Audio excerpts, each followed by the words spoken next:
Apa itu inflasi dan resesi? Inflasi dan resesi adalah dua istilah yang sering terdengar dalam konteks ekonomi. Inflasi merujuk pada peningkatan umum harga barang dan jasa dalam suatu perekonomian, sedangkan resesi merujuk pada periode penurunan aktivitas ekonomi yang signifikan. Inflasi terjadi ketika terlalu banyak uang yang beredar di dalam perekonomian, tetapi pasokan barang dan jasa tidak cukup memadai untuk memenuhi permintaan. Akibatnya, harga barang dan jasa menjadi lebih mahal karena banyaknya uang yang beredar dan terbatasnya jumlah barang dan jasa yang tersedia untuk dibeli. Inflasi dapat berdampak negatif terhadap ekonomi karena dapat mengurangi daya beli masyarakat dan membuat harga barang dan jasa menjadi tidak stabil.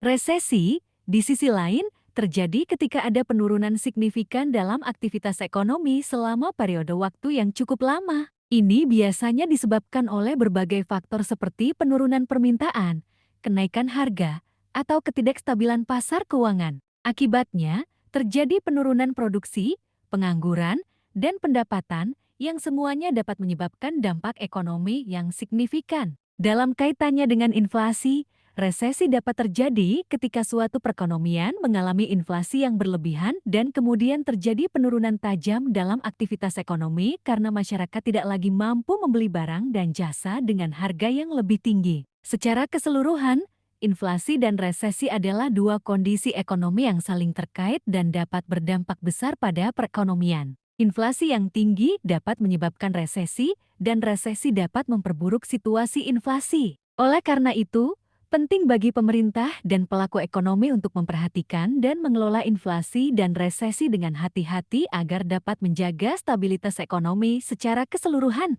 Hal yang menyebabkan terjadinya inflasi dan resesi. Inflasi bisa disebabkan oleh beberapa faktor, termasuk: pertama, permintaan yang tinggi. Jika permintaan masyarakat akan barang dan jasa melebihi pasokan yang tersedia, maka harga akan naik karena persaingan di antara pembeli akan meningkat. Inilah yang disebut inflasi permintaan. Kedua, biaya produksi yang tinggi.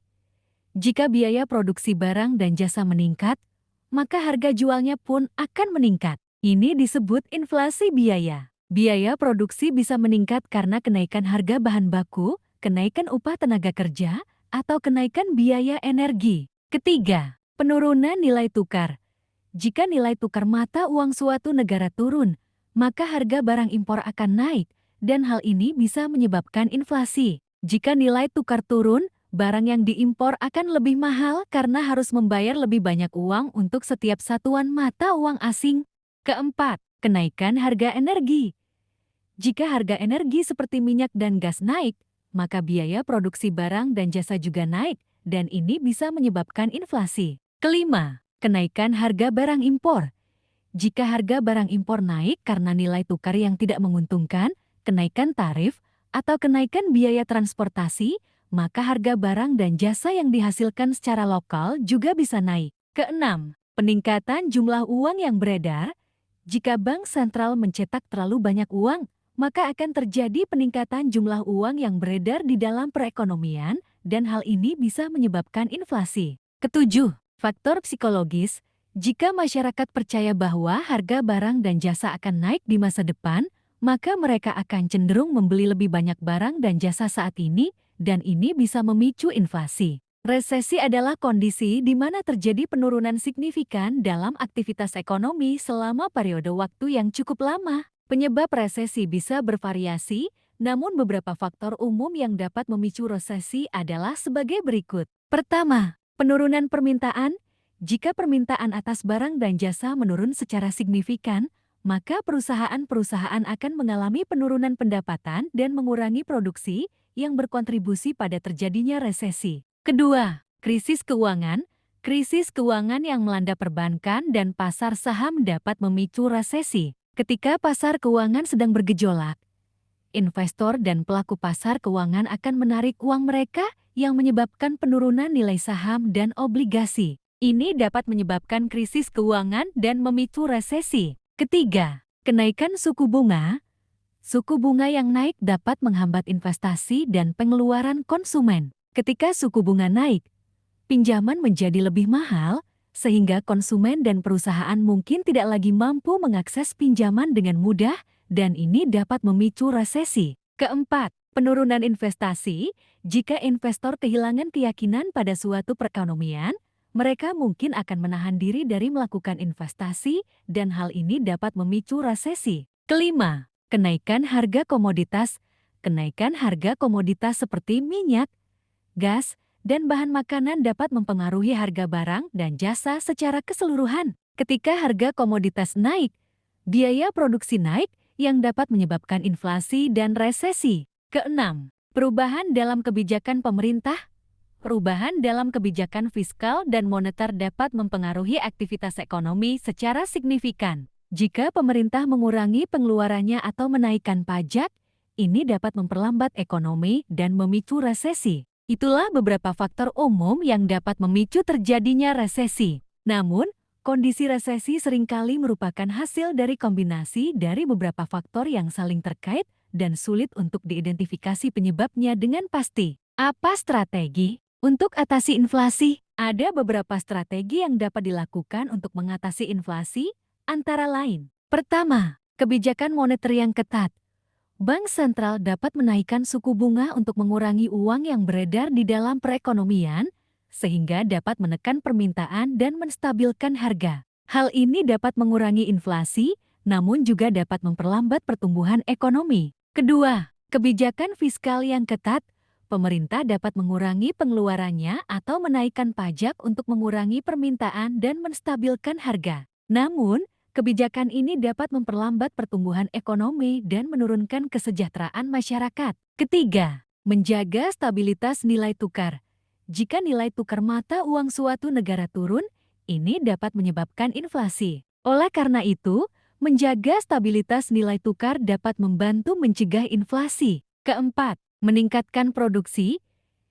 Jika pasokan barang dan jasa meningkat, maka permintaan akan terpenuhi dan harga cenderung stabil. Meningkatkan produksi dapat membantu mencegah inflasi. Kelima, mengendalikan harga barang dan jasa. Pemerintah dapat mengendalikan harga barang dan jasa dengan membatasi kenaikan harga yang terlalu tinggi. Hal ini dapat dilakukan dengan cara menetapkan harga maksimum atau mengontrol distribusi barang dan jasa tertentu. Keenam, meningkatkan efisiensi ekonomi.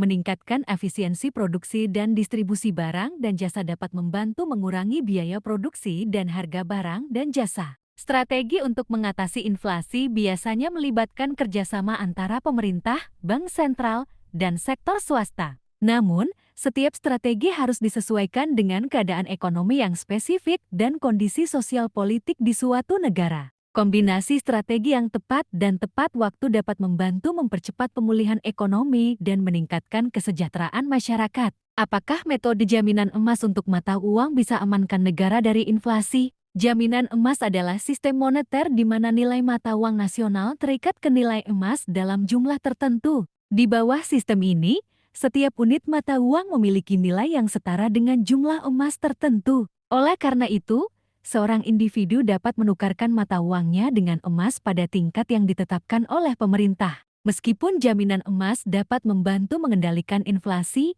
namun tidak sepenuhnya bisa menjamin bahwa suatu negara bebas dari inflasi. Sistem jaminan emas memiliki kelebihan dan kekurangan yang perlu dipertimbangkan. Kelebihan dari sistem jaminan emas adalah dapat membantu mengendalikan inflasi. Karena pasokan emas terbatas, maka pemerintah tidak dapat mencetak uang lebih dari jumlah emas yang dimilikinya. Ini akan membantu mengendalikan inflasi dengan membatasi jumlah uang yang beredar di masyarakat. Namun, kekurangan dari sistem jaminan emas adalah dapat membatasi fleksibilitas pemerintah dalam mengatasi situasi ekonomi yang tidak terduga. Misalnya, jika suatu negara menghadapi krisis ekonomi atau perang dan perlu mencetak uang untuk mengatasi masalah tersebut, maka sistem jaminan emas dapat membatasi kemampuan pemerintah untuk mencetak uang tambahan. Selain itu, sistem jaminan emas juga memiliki biaya administrasi yang tinggi, seperti biaya penyimpanan emas, biaya perlindungan, dan biaya pengamanan. Ini dapat mengurangi keuntungan dari sistem jaminan emas dan membuatnya sulit untuk dilaksanakan di negara yang tidak memiliki sumber daya emas. Sumber daya emas yang cukup. Dalam praktiknya, Sebagian besar negara saat ini telah beralih dari sistem jaminan emas ke sistem moneter yang lebih fleksibel, seperti sistem nilai tukar mengambang. Namun, pemerintah masih dapat menggunakan kebijakan moneter dan fiskal yang tepat untuk mengatasi inflasi dan menjaga stabilitas harga di dalam perekonomian. Kenapa AS menghilangkan aturan jaminan emas untuk mata uang pada tahun 1971? Pada tahun 1944, setelah berakhirnya Perang Dunia II, negara-negara dunia menandatangani perjanjian Bretton Woods yang menetapkan sistem nilai tukar tetap untuk mata uang dunia, di mana nilai mata uang didasarkan pada nilai emas. Amerika Serikat menjadi pusat sistem ini, dengan dolar AS dijadikan mata uang cadangan dunia dan dapat ditukar dengan emas dengan harga tetap sebesar $35 per ounce. Namun, pada tahun 1971, pemerintahan Presiden Richard Nixon mengambil keputusan untuk menghapuskan sistem jaminan emas untuk mata uang. Keputusan ini diambil karena beberapa alasan. Pertama, defisit perdagangan. AS mengalami defisit perdagangan yang semakin memburuk dan cadangan emas AS semakin menurun karena banyak negara dunia menuntut untuk menukarkan dolar mereka dengan emas AS. Pemerintah AS khawatir jika hal ini terus terjadi, maka cadangan emas AS akan habis dan mengakibatkan keruntuhan sistem jaminan emas. Kedua, inflasi.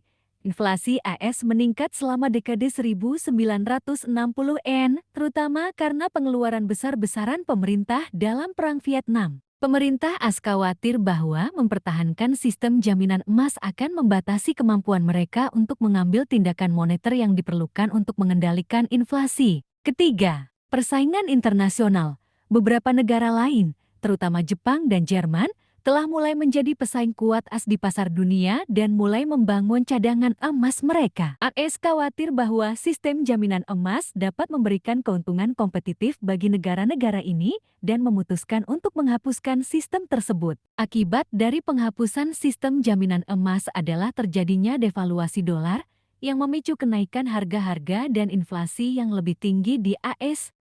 Meskipun pemerintah AS telah mengambil tindakan untuk mengendalikan inflasi sejak itu, sistem moneter saat ini lebih fleksibel dan tidak terikat pada nilai emas. Apakah kebijakan ini yang sebabkan banyak negara kecil alami inflasi? Kebijakan AS untuk menghapuskan sistem jaminan emas pada tahun 1971 dapat menjadi salah satu faktor yang mempengaruhi inflasi di negara-negara kecil. Namun, inflasi di negara-negara kecil juga dapat disebabkan oleh faktor-faktor lain seperti tingkat produksi yang rendah, ketergantungan pada impor, ketidakstabilan politik dan ekonomi, dan kurangnya kebijakan moneter dan fiskal yang tepat. Saat AS menghapuskan sistem jaminan emas, nilai dolar AS melemah dan harga barang-barang impor menjadi lebih mahal. Hal ini dapat menyebabkan inflasi di negara-negara kecil yang bergantung pada impor barang dari AS dan negara-negara lain yang menggunakan dolar sebagai mata uang cadangan. Selain itu, kebijakan moneter dan fiskal AS yang bertujuan untuk mengendalikan inflasi juga dapat mempengaruhi inflasi di negara-negara kecil. Kebijakan seperti pengetatan kebijakan moneter dan pemangkasan pengeluaran pemerintah dapat menyebabkan penurunan permintaan domestik dan menekan pertumbuhan ekonomi, sehingga dapat memicu inflasi di negara-negara kecil yang tergantung pada perdagangan dengan AS. Namun, penting untuk dicatat bahwa inflasi di negara-negara kecil juga dipengaruhi oleh faktor internal seperti tingkat produksi, permintaan domestik, dan stabilitas politik dan ekonomi. Oleh karena itu, untuk mengatasi inflasi, negara-negara kecil harus mengembangkan kebijakan yang tepat dan berkelanjutan untuk memperbaiki faktor-faktor internal yang mempengaruhi inflasi. Apa yang akan terjadi apabila jaminan emas kembali diberlakukan? Jika jaminan emas kembali diberlakukan sebagai dasar sistem moneter global, maka nilai mata uang akan terkait langsung dengan nilai emas. Hal ini berarti bahwa harga emas akan menjadi faktor utama dalam menentukan nilai tukar mata uang. Sistem jaminan emas akan membuat suatu negara hanya dapat mencetak jumlah uang sejumlah cadangan emas yang dimilikinya. Jika pemerintah ingin meningkatkan jumlah uang yang beredar, maka mereka harus meningkatkan cadangan emas yang dimilikinya. Dengan demikian, sistem jaminan emas dapat membantu mengendalikan inflasi karena pemerintah tidak dapat mencetak uang secara tidak terkendali. Namun, Kembali ke sistem jaminan emas juga dapat membatasi fleksibilitas pemerintah dalam mengambil tindakan moneter untuk mengatasi resesi atau ketidakstabilan ekonomi lainnya. Selain itu, implementasi sistem jaminan emas membutuhkan jumlah emas yang besar dan terbatas. Sehingga jika tidak ada peningkatan dalam produksi emas, pertumbuhan ekonomi dapat terbatas karena jumlah uang yang beredar juga terbatas. Sistem jaminan emas juga dapat mempengaruhi pasar keuangan global, karena perubahan harga emas akan mempengaruhi nilai tukar mata uang dan harga aset keuangan lainnya seperti saham dan obligasi. Oleh karena itu, perlu adanya kesepakatan internasional yang kuat dan koordinasi antar negara untuk menerapkan kembali sistem jaminan emas secara efektif. Secara keseluruhan, pengembalian ke sistem jaminan emas dapat membantu mengendalikan inflasi dan memperkuat stabilitas nilai tukar mata uang, namun juga dapat membatasi fleksibilitas pemerintah dalam mengambil tindakan moneter dan mempengaruhi pasar keuangan global. Bagaimana sobat? Apakah kalian paham akan apa, mengapa dan solusi dari inflasi dan resesi? Benar kan? Ternyata emas adalah salah satu solusi untuk atasi inflasi. Terima kasih dan sampai jumpa. Semoga bermanfaat ya.